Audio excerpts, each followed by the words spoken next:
This week on Worldview, as the Modi government marks 9 years in power, here's what the External Affairs Minister said. Among the many areas where there's been a significant transformation, foreign policy would surely be among them. So up ahead, we're going to take a closer look at just what has changed, where the government's most salient successes are, and where it has been seen to fail. In fact, this week, External Affairs Minister S. Jaishankar addressed the media with a much greater expansion on what he saw as the key achievements of the Modi government's foreign policy since 2014. Now remember, in India, foreign policy has traditionally been a continuum, not something ascribed just to one government or to another. So just the fact that the External Affairs Minister actually put out these pointers to credit for these changes is significant on its own. However, it should also be remembered that Mr. Jaishankar was himself formerly Foreign Secretary from 2015 to 2018. He's been Minister from 2019 till date. So except for a period of under 2 years in total, he has really been at the helm of Indian foreign policy for the past 9 years, and thus is speaking from that point of view of experience. Now, in his comments, and we're going to take a look at each of the things he said, the External Affairs Minister said that the change that he saw has been reflected in the country's higher standing abroad, greater influence in the world, bigger footprint, new concepts delivered, as well as strong delivery of projects. So here's how he broke up the two achievements that he believes the Modi government has really put its mark on when it comes to foreign policy. One, how the world now sees India, and two, how the average Indian citizen sees Indian foreign policy.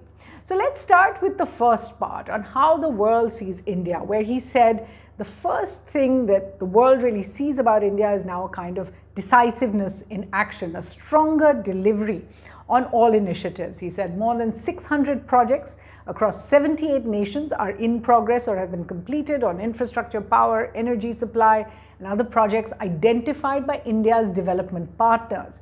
That's one part of it. The second is trusted partnerships, that India is making an economic impact in the world as a resilient supply chain element. And this is, of course, very important for some of the larger economies of the world. Then he spoke about India's role as a global contributor, which you have to break up a bit. One, contributing things like vaccines, medicines, also being the first responder in a humanitarian crisis, like at the Turkey earthquake. The second, to having set up the International Solar Alliance, a coalition for disaster resilient infrastructure. And third, in particular, for stabilizing economies in the world, like Sri Lanka. Listen in. And you all saw what happened to Sri Lanka last year and this year. That at a time when much of the world sat on its hands, we actually stepped forward at a very, very crucial time to stabilize the Sri Lankan economy. And today, if it is on the mend, I think a large part of it is due to the fact that we responded in a timely manner. He also said, fourth, that India is now in global formations it hasn't been before. The Quad, the I2U2, the Shanghai Cooperation Organization that India joined in 2017, the FIPIC platform with the Pacific Islands, the Nordic Forum, technology control regimes as well. The fifth, he said, India is now a narrative shaper. In fact, he gave the example of the Raisina dialogue that the MEA began in 2016 and said the fact that so many want to attend shows that India is now shaping a lot of the narrative in the world. In particular, he spoke about climate change, he spoke about the terrorism debate, terror financing in particular, and India's hosting of the NMFT, the No Money for Terror, as well as the Indo-Pacific as an architecture.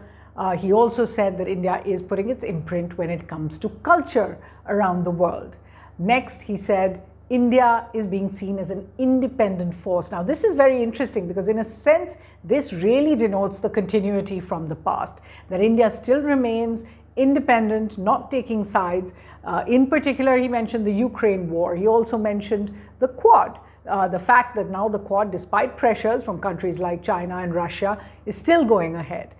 Voice of the Global South.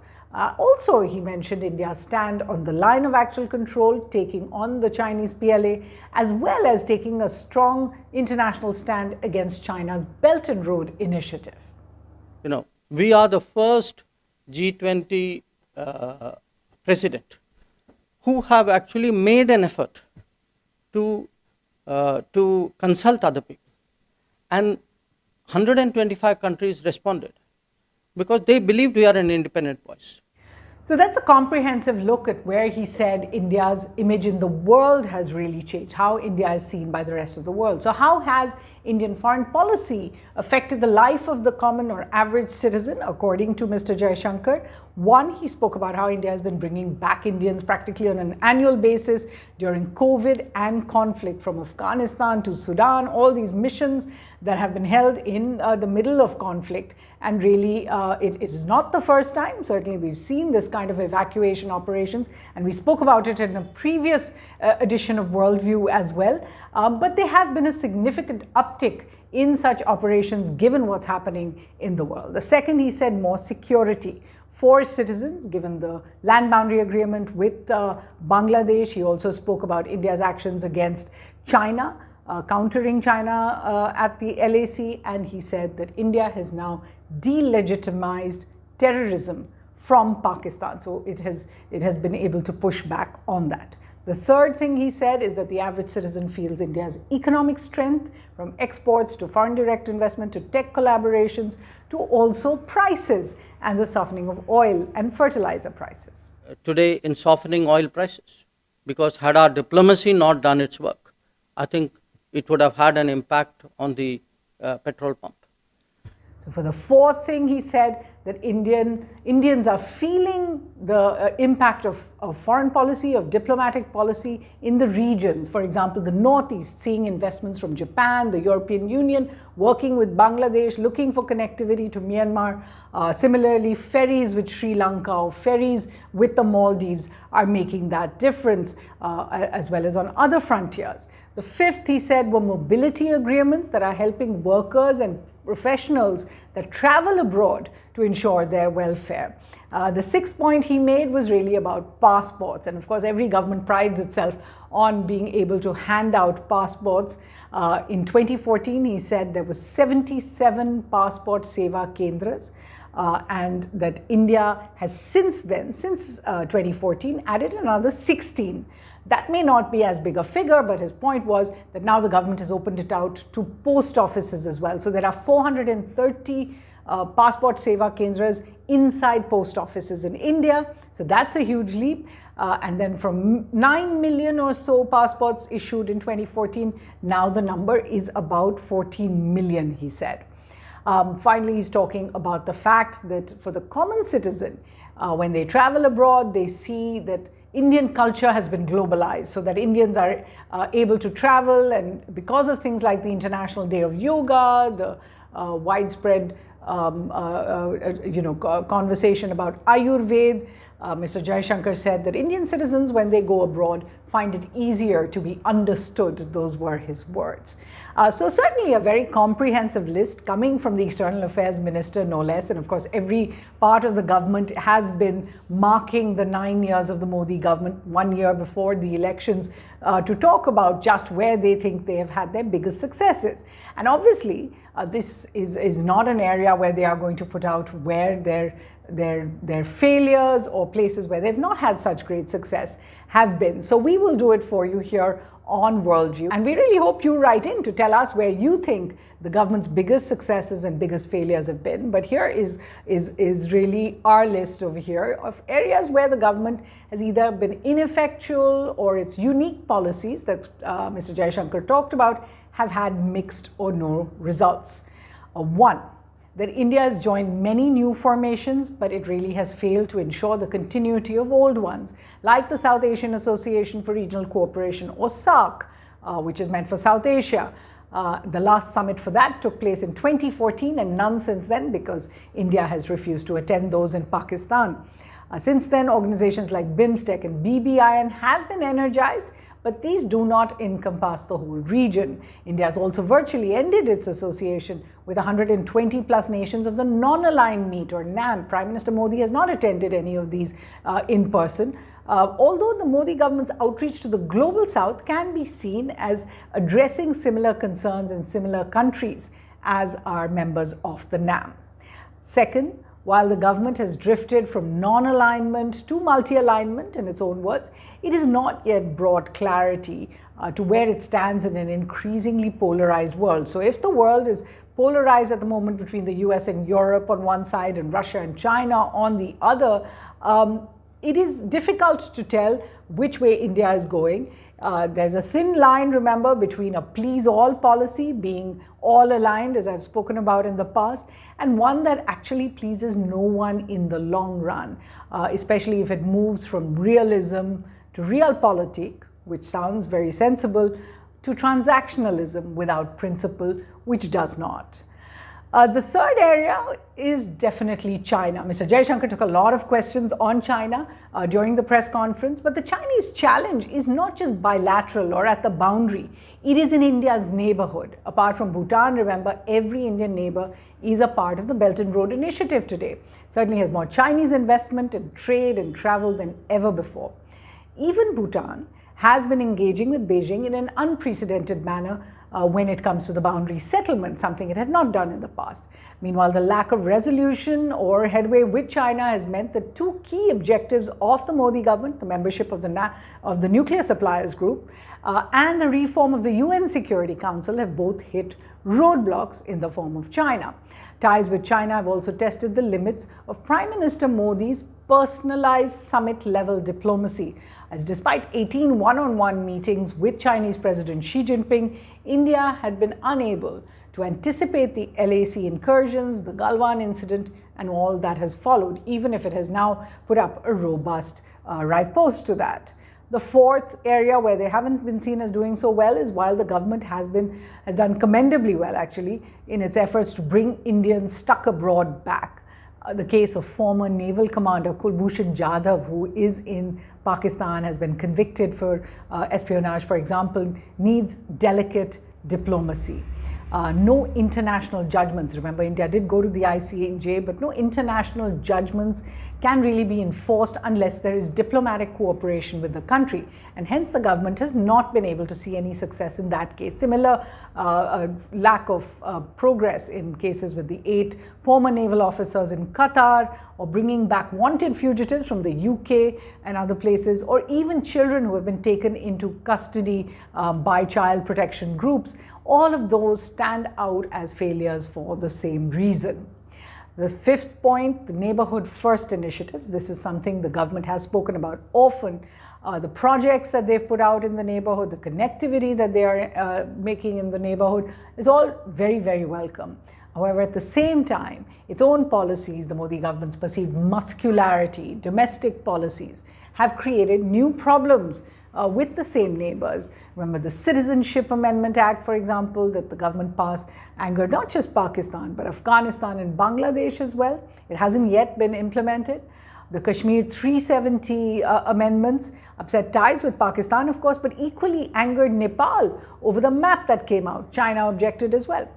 Similarly, the push for Akhand Bharat terminology, remember a mural that went up in the new parliament, which one of the ministers said was part of India's resolve to look at its old map of undivided India, has received pushback from neighbors like Bangladesh, Nepal, and Pakistan. Then muscular positions on internal matters in other countries, democracy in Maldives and Sri Lanka, have at various times received a pushback from the neighbors as well. So it's not all smooth sailing for India in the neighborhood. Finally, the Modi government's unique push for diaspora diplomacy. This is a real sort of unique selling point, if you like, for the government's foreign travel, mega events around the world. It has now begun to prove a bit of a double-edged sword, as increasingly India's domestic politics has spilled over into the diaspora. The rise of incidents like the Khalistan group's protests, for example, or anti-government protests over the Citizenship Amendment Act that we saw in New York, in London, other places, or human rights violations in India, or even caste issues, seem to be coming to the fore in these countries in a way they have not before. Eventually, of course, as the profile of Indian origin leaders grows abroad, there will be a plethora of political views and even some possible interference from there. So a lot has changed. in the last 9 years, certainly in terms of the terminology, certainly in terms of the way Indian foreign policy is now expressed. But before we end this episode of Worldview, I want to show you something quite surprising, which would make the comparison from where India started out and where India is now very, very interesting. Listen in. People talk vaguely and rather wildly of new wars to come. At such a moment, this new India is taking birth, renascent, vital, fearless. So that was a speech from December 1946 at the Constituent Assembly in Delhi, Pandit Nehru speaking over there. But in September 1946, just a couple of months before, and I'm sorry that there's no video or audio of that, he actually gave a speech on All India Radio. And you can see reports in the New York Times from that time, as well as in papers. Then Prime Minister Nehru actually spoke about what independent India's foreign policy would be made up of. So first he said there would be non-alignment with power groups. It wasn't yet a movement. That India would keep away from power politics or groups aligned against one another. That India won't accept discrimination against its people anywhere. One world concept. He didn't say Vasudhaiva Kutumbakam straight away, but he spoke about the free cooperation of free people and called it a one world concept. A geographic connectivity with all India's Asian neighbors. And remember, this was pre-1947, so he was still speaking about the realities of that day. And the fifth thing he said was Soviet Union as a neighbor, the US as a major world power, and China as a neighbor and a friend through the ages, which was in conflict at the time, remember, were all countries that India would have to engage with. Certainly seems very interesting, and it brings us to Worldview's take on this, because despite tumultuous periods of change, some tenets of Indian foreign policy have not changed as much as we think. Non-alignment may have moved to multipolarity, and India's engagement with the three big powers, US, Russia, and China, prioritizes them very differently today. But India's position as a believer in one world with fully representative global institutions, a deep interest in connectivity with neighbors, and one where Indians everywhere face no discrimination, has definitely endured as foreign policy tenets for the country. So let's get you some reading recommendations for Worldview, and I have a ton, so I'm going to get through them a little quickly. The first are the primers. If you haven't read them already, Indian Foreign Policy by Sumit Ganguly. It has been updated, I think, as much as 2019. A second one, Journey of a Nation, 75 Years of Indian Foreign Policy by Madhav Das Nalapat, MD Nalapat. How India Sees the World, Kautilya to the 21st Century. I've spoken about this before, by former Foreign Secretary Shyam Saran. The India Way by Mr. Jaishankar himself, Strategies for an Uncertain World, where he really details his view of Indian foreign policy. From Chanakya to Modi, The Evolution of India's Foreign Policy by Aparna Pandey. I think I've spoken about this book before. A very critical look at the Modi government's foreign policy is in Staggering Forward, Narendra Modi and India's Global Ambition by Bharat Karnad. Then there are two books by Shashi Tharoor, very worth reading. The first, The New World Disorder and the Indian Imperative by Shashi Tharoor and Samir Saran, as well as, of course, the older book, Pax Indica, definitely worth reading. Then some books on history, particularly as I brought in that Nehru reference. One is called The Peacemakers, India and the Quest for One World by Manu Bhagwan. He actually writes about how pre-independence India looked at what its foreign policy was going to be, how the formulation began. Another one is called Letters for a Nation from Jawaharlal Nehru to his chief ministers. These letters have been edited by Madhav Khosla. Read the ones about India, particularly as he travels abroad to different countries and talks about how India is perceived in the world. Another book called India's World, How Prime Ministers Shaped Foreign Policy by Rajiv Dogra. And then some more theoretical books called Theorizing Indian Foreign Policy. It is, as it says, it's a hardcover book by Hansel. It has essays by both Indian and international scholars. And then there is a book called India and the Contemporary International System. Again, it's a fairly scholarly academic work edited by Amitabh Mattu and Happy Mon Jacob, both professors. Chapter on the foreign policy making of India has been written by me, yours truly, and there's a chapter by my colleague Verghese George on the role of domestic politics in foreign policy. That's all we have time for here on Worldview. We do hope you enjoy reading all of those books. Do like this video and subscribe to the Hindu's YouTube channel if you do. And join us again on Worldview. We are taking a short break next week, but we'll be back shortly after. From the team here, thanks for watching.